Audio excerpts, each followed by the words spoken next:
Sudahkah membaca Al-Quran hari ini? Sahabatku, dimanapun kalian berada, semoga kita selalu menjadi hamba Allah yang selalu dekat dan selalu berinteraksi dengan Al-Quran. Semoga ya teman-teman.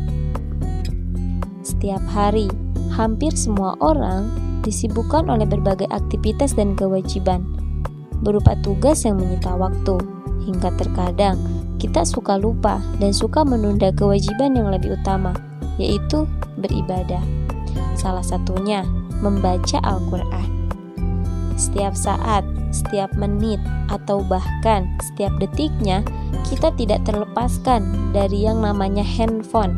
Apalagi dalam kondisi saat ini, teknologi menjadi suatu kebutuhan kita dalam hal apapun itu. Semua orang pasti mempunyai waktu untuk membuka handphone setiap saat dan hanya melihat atau bermain media sosial yang terkadang itu tuh kurang baik untuk dilakukan. Handphone yang selalu kita mainkan hingga baterainya habis dan kemudian timbul perasaan resah ketika kita tidak dapat bermain gadget lagi. Namun, pernahkah kita merasa resah teman-teman ketika kita hari ini belum membaca Al-Quran? Sahabatku, perlu kita ketahui bahwa kita sebagai umat muslim pasti sudah mengetahui sejak awal bahwa Al-Quran adalah pedoman hidup, petunjuk bagi kehidupan kita untuk menunjukkan kita kepada jalan kebenaran, kepada yang baik. Mulai dari aktivitas untuk berniaga, bermusyawarah, menuntut ilmu, dan aktivitas lainnya yang sering kita jumpai sehari-hari, itu semua diatur di dalam Al-Quran. Saat menghadapi kebingungan dalam membuat suatu keputusan, Al-Quran juga memberikan petunjuk bagi kita untuk senantiasa membaca dan memahaminya.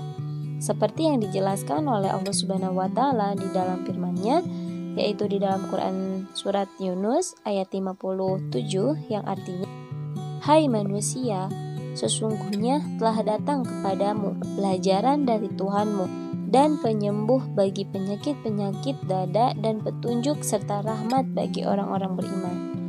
Sahabatku, perlu kita ketahui bahwa setiap huruf di dalam Al-Quran itu mukjizat. Setiap hurufnya ridho Allah, setiap hurufnya rahmat Allah, setiap hurufnya ampunan dosa, setiap hurufnya dijaga malaikat, setiap hurufnya nur, yaitu cahaya, setiap hurufnya hidayah, setiap hurufnya berkah Allah, setiap hurufnya syifaun, yaitu obat penyakit jasmani, setiap hurufnya obat penyakit rohani, setiap hurufnya 10 kebaikan, setiap hurufnya membuat dosa mustajab, setiap hurufnya penenang hati, setiap hurufnya menjadi penerang kubur, setiap hurufnya menjadi syafaat di akhirat kelak. Masya Allah, begitu istimewanya teman-teman Al-Quran ini. Sahabatku, Al-Quran juga memiliki banyak keutamaan. Ketika kita mau untuk membaca dan memahaminya, kita akan mendapatkan pahala yang cukup besar. Seperti yang dijelaskan dalam hadis bahwa barang siapa yang membaca satu huruf kitab Allah, maka ia akan mendapatkan satu kebaikan dengan huruf itu, dan satu kebaikan akan dilipat menjadi 10. Aku tidak mengatakan alif lam mim itu satu huruf, tetapi alif satu huruf, lam satu huruf, dan mim satu huruf. Hadis riwayat Tirmizi. Membaca Al-Quran juga memberikan kita ketentraman hati. Ketika saat perasaan kita sedang gelisah, sedang amarah, sedang diliputi banyak ujian atau apapun itu, bacalah Al-Quran. Bacalah Al-Quran yang dapat seketika menenangkan hati dan pikiran. Karena Allah juga sudah berfirman di dalam Quran surat Ar-Ra'd ayat 28 yang artinya, yaitu orang-orang yang beriman dan hati mereka menjadi tentram dengan mengingat Allah. Ingatlah, hanya dengan mengingat Allah hati menjadi tentram. Nah, salah satu cara untuk mengingat Allah Subhanahu wa Ta'ala adalah dengan kita membaca Al-Quran. Firman-firman Allah Subhanahu wa Ta'ala yang dapat menjadi syafaat atau petunjuk hidup kita, semuanya dapat ditemui hanya di dalam Al-Quran. Apabila kita mempelajari hingga maknanya pun, kita akan dapat dan akan lebih paham akan kebesaran Allah Subhanahu wa Ta'ala sebagai Sang Pencipta yang memberikan kehidupan bagi kita dan kemudahan bagi yang bersyukur. Salah satu cara kita untuk mengingat Allah Subhanahu wa Ta'ala dengan kita membaca Al-Quran. Firman-firman Allah Subhanahu wa Ta'ala yang dapat menjadi syafaat atau petunjuk hidup kita. Semuanya hanya dapat ditemui di dalam Al-Quran.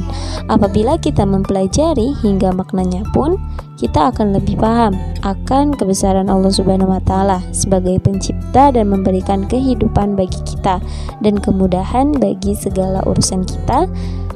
Membaca Al-Quran juga dapat dijadikan sebagai bentuk rasa syukur kita terhadap rezeki yang telah Allah berikan kepada kita dari kita semenjak lahir ke muka bumi ini sampai saat hari ini. Kita masih diberi rezeki dan kenikmatan yang tidak terbatas oleh Allah Subhanahu wa Ta'ala. Kemudian keutamaan dari membaca Al-Quran yang paling utama yaitu seperti sabda Rasulullah SAW bahwa siapa yang membaca Al-Quran dan beramal dengan isi kandungannya dianugerahkan kedua ibu bapaknya mahkota di hari kiamat. Cahaya mahkotanya lebih baik dari cahaya matahari di rumah-rumah dunia. Kalaulah demikian itu matahari berada di rumahmu dipenuhi dengan sinarnya, maka apa sangkaan kamu terhadap yang beramal dengan Al-Quran ini? Hadis riwayat Abu Daud.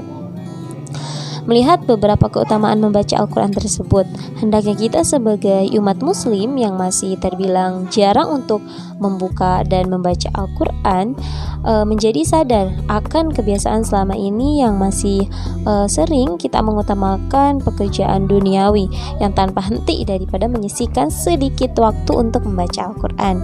Kita dapat memulainya dengan langkah kecil ya teman-teman. Misalnya dengan kita menyisihkan 5-10 menit setelah sholat 5 waktu, baik itu mau zuhur, asar, maghrib, isya, dan subuh, kita sempatkan untuk membaca Al-Quran dan menjadikannya sebagai kebiasaan hingga hobi yang menyenangkan dan menenangkan hati setelah padat beraktivitas harian. Setelah membaca Al-Quran menjadi kebiasaan sehari-hari, maka akan lebih baik lagi jika kita mempunyai keinginan dan target untuk belajar memahami isi kandungan dari setiap surah di dalam Al-Quran yang kita baca, sehingga pahala yang akan diperoleh semakin besar dan keimanan kita serta ketakwaan kita sebagai makhluk ciptaan Allah Subhanahu wa Ta'ala.